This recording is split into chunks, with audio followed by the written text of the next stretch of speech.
with that, let's get on to our debate. Our debate is on the question of should the United States continue to provide military assistance to Israel? And in that regard, the ground rules for this, we are going to try to keep it kind of short, but still allow time for all of us to participate. So to take the pro position is going to be Larry Joyce, and Mike Hoekstra is going to be taking the anti-support for Israel position. My understanding is the ground rules will be each speaker will get an opening statement of about 3 minutes. I'll time it. I won't cut you off in mid-sentence or anything, but try to keep it to the 3 minutes. And then whoever goes first can ask the other side a question or two, and vice versa. And then we open it up to everybody to participate. So, well, Mike, since the current policy is that the United States spends, sends, I think, at least $12 billion a year to Israel in assistance. I don't know if that's military and economic or both, but or just military. But since that's the status quo, I'll let the anti-status quo person go first. So, Mike, go ahead. You have 3 minutes to explain why you think we should not be sending military assistance to Israel. Go ahead. Well, understanding that it would, I guess, be against the status quo, my argument would be that any government spending should start with, we're not going to spend anything on any kind of spending for any other country or even this country, and that I believe should be the starting point. And what should come about is arguments made as to why taxpayers should pay for anything. And in my experience, I haven't heard compelling arguments specifically to Israel, whether it's military or otherwise, funding, which is a little bit semantics. More so they get aid in the terms of grants to Israel, which they then take and then they spend money on our military equipment. So my initial argument would be one of, we should spend no money that the taxpayers have not specifically approved. And I am confused as to what argument was made and how it's valid in terms of how we've gotten to this number in the first place. I have deep concerns about organizations like AIPAC, who I believe should be registered as agents or foreign agents of another country, given their influence over a high percentage. I believe it's over 90% of all of our elected officials at a federal level, to work on behalf of them. So I have questions as to me, because to me, we start off with, we shouldn't fund anything until there's been a convincing argument. And given that I have never heard one that I believe, I don't really have an argument to fund them. I believe the argument should stem for, this is why we should fund them. Now, like you'd said, if you're going against the status quo and why should we stop?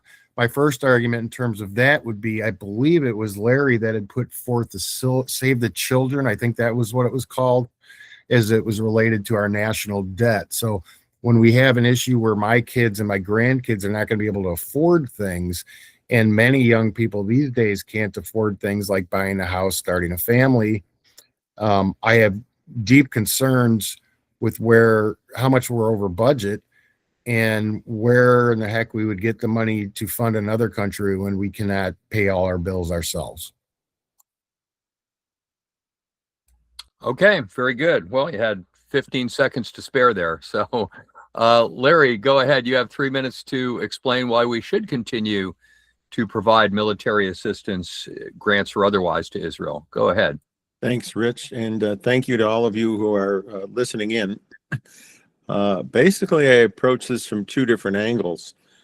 Number one is that there's a verse in Genesis in which the Lord says to Abraham, "In blessing I will bless them that bless thee, and in cursing I will curse them that curse thee."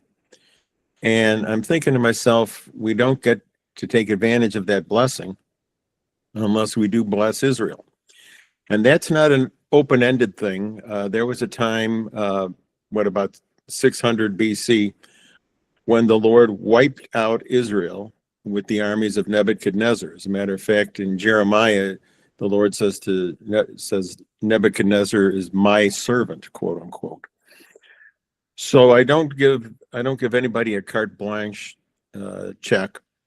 And but let's take a look at the situation we have over there in Israel, where we have a people who were essentially the remnants of the Holocaust, who have established a true democracy in the Middle East. They are our only true reliable friend, and that's an extremely important part of the world. It's been the case that's the way it is for decades now, because of oil, if for no other reason. But also now we have Iran seeking a nuclear weapon, and it's good to have a reliable ally in the region. The other reason I think that we can and should continue military aid to Israel pertains to the fact that here we are living in peace and security and comfort in our own country. And what happened in the October 7th raid on Israel dramatically illustrates the point that these people are still on the verge of a madman extermination campaign designed to drive Israel into the sea, eliminate the state altogether. And at that point, the Middle East wouldn't be run by neutral parties. I think a lot of people envision a hope that we can all be neutral. The Middle East at that point would be run by total madmen. And I just don't see it being advantageous to us or to the world. So people question, well, should we give away any foreign aid? Given the benefits that I submit would accrue to the United States from supporting Israel militarily, I wonder why we would call it foreign aid. Because Israel can take that money and do with it what we would need to spend 2 to 3 times as much money in order to accomplish the same thing that the Israeli Defense Force can accomplish. So I have a little trouble characterizing aid to Israel as being foreign aid, even though on paper, of course, it is. And so that's the way I look at it. I can't see myself not coming to the aid of a country that's our ally, that has people committing the horrendous attacks on October 7th. There have been exaggerations, I think, as to just how horrendous it was. But there is at least one reliable account of somebody finding a baby in an oven in Gaza. And it just brings to mind too vividly the images of the Holocaust. And okay, I'll go. Yeah, we're past time. All right, so before we open it up to other questions and comments, Mike, do you have a question or two you'd like to ask Larry? I have a response. I don't think our policy should necessarily or definitively be based on a religious point of view, but I'll tackle that one nonetheless. The word bless comes from the Hebrew. The word is barak, just like the former prime minister that liked to hang out with Jeffrey Epstein. Baruch Hashem. Yes. Yeah. And I believe in blessing my children. What I don't do is fund them, give them money to go kill people. I don't, like you had said, you don't believe in a carte blanche. I guess I don't know where the lines exactly would be. I think the word bless is overused and undefined more than not. The Bible certainly doesn't explicitly say what that would entail to bless Israel from what was it, 3,500 or 4,000 years ago. I don't think they've been a good ally of ours. They've spied on us. They've taken secrets and sold them to the Russians. Over the years, I believe they instigated us in part going to war in Iraq, which was a completely useless war in my opinion. During the 1980s, if you take a look at how many Americans have been killed, estimates range to about 2,000 since 1979 of Americans that have been killed by Iranians. And right now, Bibi is pushing for us to go to war with Iran, even though the Trump administration said they decimated their nuclear capability just last summer, which 3 months prior, the DNI Tulsi Gabbard had said that Iran has not had a offensive nuclear program in the last 25 years.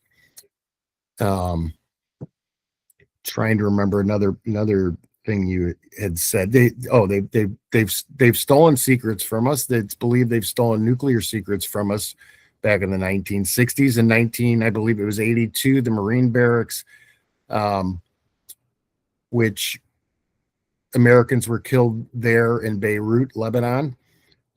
It was only a mere 2 or 3 years later, and the Americans were sending arms to Iran, the country that we are told says death to America. And they were also saying death to Israel. And it was between the United States government and the non-hero Ali North that were sending funds for armaments through the Saudis and the Israelis to the same country we were being told was calling us the great Satan, which makes it very suspect. If you take into account also, a lot of the opinions that I had earlier in my life were based on what my government told me. This is the same government that has lied to us time and time again about getting us into, I can't even think of the last war that they haven't lied about getting into us into. There's the Pentagon Papers. Mike, Yeah, a little go ahead, bit. Rich. Yeah, because we're starting to get. I mean, it's all good stuff, but we have limited time, and I want to give Larry an opportunity to respond and ask you a question or a rejoinder. So, Larry, I'll give you the floor one more time. Yeah, thank you, Rich. Mike, to get back to my point, if somebody is doing things for us in a more cost-effective manner than we could do for ourselves, is the aid we give to that country really foreign aid? If we are, accruing benefits at a more cost-effective rate than if we did it ourselves. Yeah, I'd forgotten that point that you'd said. I had a rebuttal of sorts to that. I don't know what it would cost, and I believe it would be speculative at best. I'm not convinced that we need to play a role there at all. I see the Saudis sitting on the sidelines of everything other than 9/11. In terms of while they just enrich themselves. I don't know why they don't get involved in the Middle East to make sure that there's peace there. I don't know why they don't send their young people to die. They never do. We've protected them. I remember the first Gulf War. We went over there on Saudi soil to go protect the Middle East, and the idea was Saddam Hussein was going to march into Saudi Arabia and take over a lot of the world's oil. And yet the Saudis apparently can't fight a war. They don't ever really fight a war. They don't send their young to die. Instead, they sit, and I think they have a better plan than we do in terms of it. In fact, because our young people come back maimed and killed, to me, Iraq was part of doing what Israel's bidding was to me, as well as the fights that Israel does do over there. I don't see why there aren't interested parties in the Middle East to keep the peace from the get-go. Saudi Arabia is not going to attack Israel. There's no intel that shows that they're going to do that. So I don't see why, with all the money that gets exchanged hands between that country and ours, Saudi Arabia isn't just pushed to step into the mix there to ensure that things are calm. Well, I think that anybody listening in on this can tell that, first of all, this entire issue is complicated. Nothing here is as simple and straightforward as say fighting the Third Reich during World War II.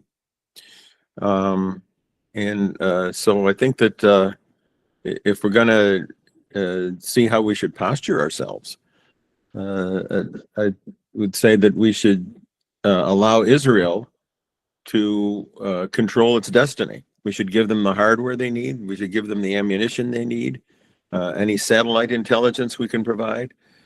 And you know, I wouldn't point my finger at Israel and say shame on you for what you're doing to prevent being eradicated, driven into the sea, as the Iranians really want. While I sit here in peace and safety and security and comfort because of the fact that we obliterated not only the Empire of Japan, but also the Third Reich. If you read about the firebombing of Hamburg in July of '63 and the firebombing of Dresden in February of '45, that's on the same scale basically as Hiroshima and Nagasaki. That's how we established our freedom. That's how we maintain it. Did you notice that after World War II ended, even though some of the members of the SS were utter fanatics, they still did not rise up after World War II ended and form a guerrilla organization to combat the victorious American troops that were in Germany. They gave up because they saw right in front of their faces with their own two eyes what happens when you get the U.S. really pissed off. And so that's how we establish the peace. And I say we have to take a hands-off approach to Israel. We cannot sit here enjoying the blessings of liberty and point our finger at them for trying to defend themselves against people who say that the United States is the great Satan, Israel is the little Satan, and death to America, death to Israel. And they just want to drive the Israelis into the sea. I say we just provide them with what they need to get the job done and take a hands-off approach. I'm not over there, so I can't speak to everything that's going on. And I was propagandized early in life and told that Palestinians always lie and Israelis never lie. I know my government lies, so I don't even know who to listen to get the true story of what's going on over there. I don't know if it's a genocide. I think most wars are genocide by definition. I don't know that there ever has been one that is not, couldn't fall within the terms of that if a lawyer was efficient enough to make that argument. And the International Court never does anything. But more to my point is the funding. I don't know, if Israel wants to go do what they want to do because they feel threatened, then I think they should pay for it themselves or look for other suitors from like Saudi Arabia or China or Russia. I don't care really where it's from, or some of these wonderful democracies in the Western Hemisphere or the UK or Germany, maybe. I don't know why it has to be Americans when we haven't figured out how to have a balanced budget here. And I don't understand where we have the money to do it. Or why we have, another thing, I don't know why we have the moral imperative. When I see genocide and what they call genocide, and nobody disagrees, in Africa, in black-skinned people, we're never there. There's never an outcry because there seems to be no PAC like AIPAC that is in the back pocket of all of our politicians, ensuring they get a yes vote, no matter what the American people think, because it's well over 50% of Americans, we the people, that don't care to fund Israel anymore. And yet that isn't what happens, much like other industries that are captured. Almost the entire government is, to me, is captured by that specific country. And what we don't do is say, this is bad, this is going on, we want to help these people who apparently cannot help themselves there financially, so we're going to do it. And if the argument is in our interest due to oil, then are we self-dependent on oil like Trump says, or are we not? Are we still energy dependent? I know we still need uranium from Russia, which is curious since we're trying to stop them from killing Ukrainians, but at the same time, we don't have any sanctions on getting oddly enough, enriched uranium from Russia, nor do we ever make an issue out of the fact that Israel has nuclear capabilities there either. So All right, my I'm point. going to interject here because we're Yep. almost out of time, and not surprisingly, we're not going to solve this issue tonight. I do want to at least give a couple of minutes, though, for anybody who has a question or a quick comment, because we did say we're going to try to wrap up at about 7:45. We can go a little bit past, but anyone have a comment or a question for either of the speakers? My comment would be is that we try to continue this, man. Try to continue it so we can get more out of this. In other words, have another part to this, another, yeah. Yeah, I think so, because I see that both of these men here have a well of knowledge, and I'd like to hear it. I'd like to get more information. Okay. All right.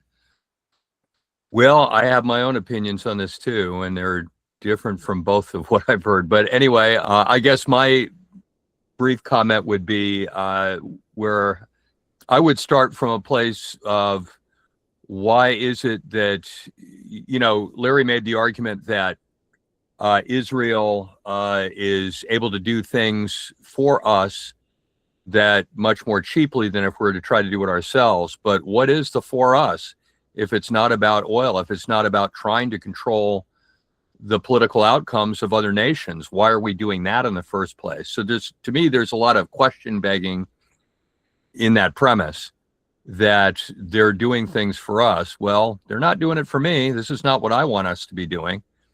Are you sure about that? Yeah, I'm sure about that. Okay. I'm sure about that. I think we spend too much time and effort in trying to dominate other nations around the world. And the fact that Israel has been a partner to that is not, to me, an argument for either continuing to do it or to continue that partnership. Andrea, go ahead. My comment is, how does the conflict benefit everyday taxpayers? And I think that we need to stop trying to fix the world and really concentrate on our own problems and spend the money here. That's me personally. I have great empathy for Israel and hope the best for everyone in the world.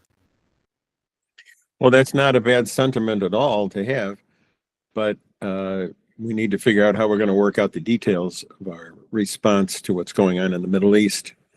And I think that it isn't so much what our money can do for us by giving it to Israel as what our money can prevent.